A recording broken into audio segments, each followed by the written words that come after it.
آپ دیکھتے ہیں کہ جو بچہ جوانی کی دہلیز پر قدم رکھتا ہے تو اس میں اس کی باڈی کے اندر چینجز شروع ہو جاتے ہیں، تبدیلیاں پیدا ہو جاتی ہیں، اس کی آواز بدل جاتی ہے۔ وہ جب بالغ ہو جاتا ہے تو اب اس کی آواز بچے جیسی نہیں، لڑکے جیسی ہو جاتی ہے۔ اور پھر سب سے پہلی چیز جو اس کے وجود کے اندر تبدیلی کے لیے پیدا ہوتی ہے وہ چیز ہے خواہش۔ بالغ ہونے سے پہلے کوئی خواہش اس کے دل و دماغ کے اندر انگڑائی لیتی ہے۔ لڑکا ہو یا لڑکی، دونوں کے سن بلوغ تک پہنچنے سے پہلے کوئی خواہش ہوتی ہے جو انہیں بلوغ کی طرف لے جاتی ہے اور اس کے بعد وہ بالغ ہو جاتے ہیں۔ یہاں سے یہ بات سمجھ میں آئی کہ ایک نوجوان کا سب سے بڑا پرابلم یہ ہے کہ وہ اپنی خواہش کے بارے میں اینالائز کرے کہ اس کی خواہش کیسی ہے۔ سب سے بڑا مسئلہ یہ ہے۔ خواہش اچھی بھی ہوتی ہے، خواہش بری بھی ہوتی ہے، لیکن قرآن مقدس میں رب قدیر جل جلالہ نے واضح لفظوں میں فرمایا کہ نفس کی وہ خواہشیں جو تمہیں حلال اور حرام سے دور کر کے برائیوں کی طرف لے جائیں، ایسی خواہش کی پیروی کبھی مت کرنا، ورنہ تم گمراہ ہو جاؤ گے، اللہ کے راستے سے بھٹک جاؤ گے۔ وَلَا تَتَّبِعِ الْهَوَىٰ فَيُضِلَّكَ عَنْ سَبِيلِ اللَّهِ۔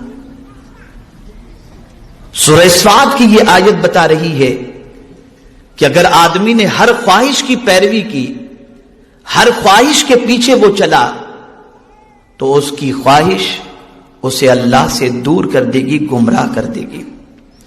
آج کے یوتھ کا سب سے بڑا پرابلم یہ ہے کہ وہ اپنی خواہش کے غلام بن چکے ہیں۔ وہ اپنی خواہش کو فالو کرتے ہیں، وہ اپنی خواہش کے پیچھے پیچھے چلتے ہیں۔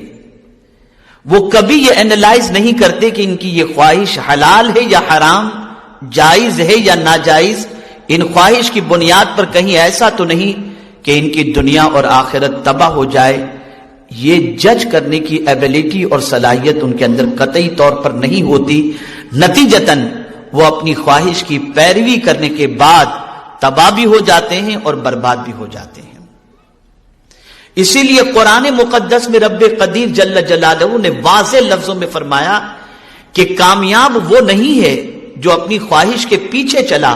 قد افلح من تزکا، قد افلح من زکاہا وقد خاب من دساہا۔ جو اپنی خواہش کو کچل دے وہ کامیاب ہوتا ہے۔ کامیاب وہ نہیں ہوتا جو خواہش کے پیچھے چلے۔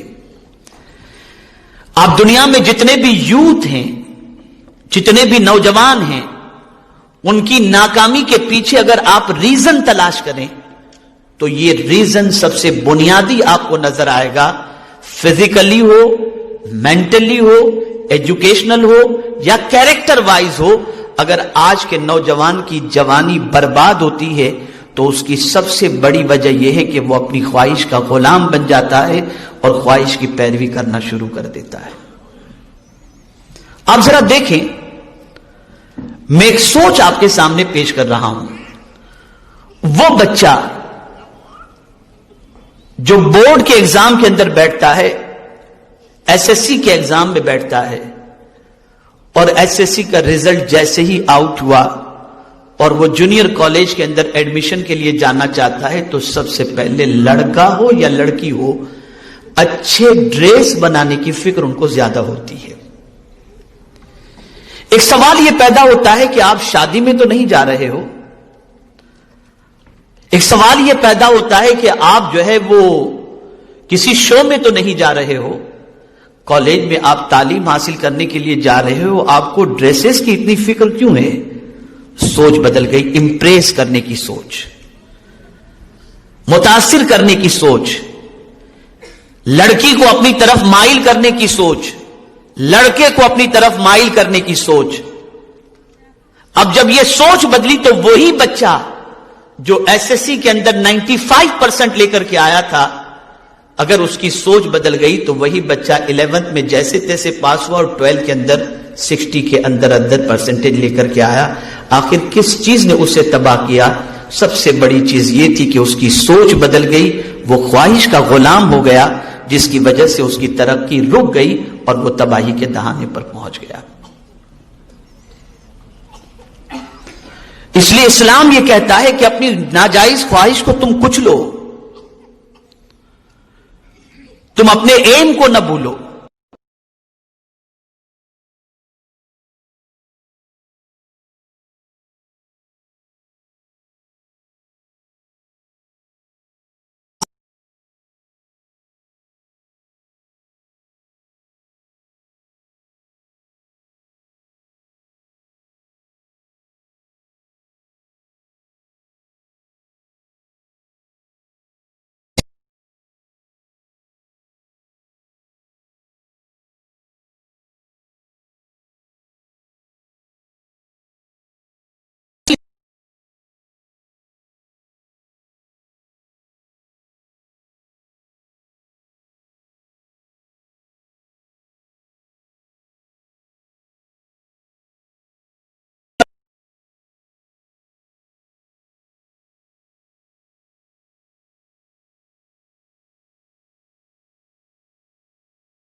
اگر آپ خواہش کے غلام ہو گئے، خواہش کی پیروی آپ نے شروع کر دی، تو آپ کبھی بھی دنیا کے اندر کامیاب نہیں ہو سکتے۔